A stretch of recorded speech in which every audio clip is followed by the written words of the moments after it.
Yo, what's up guys? So, quick tutorial lang para sa mga nahihirapan mag-open ng link natin.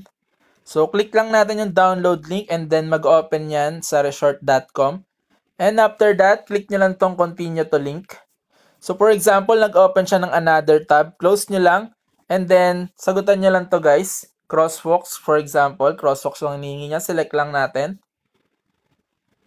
And after that, click lang natin yung verify. And after that, mag-open na siya na. Nandito na tayo sa etong site na to, sa resort pa din.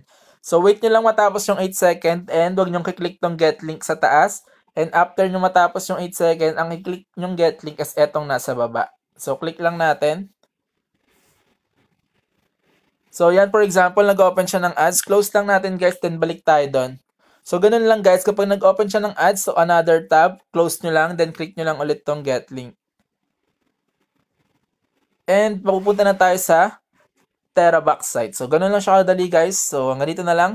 Thank you for watching.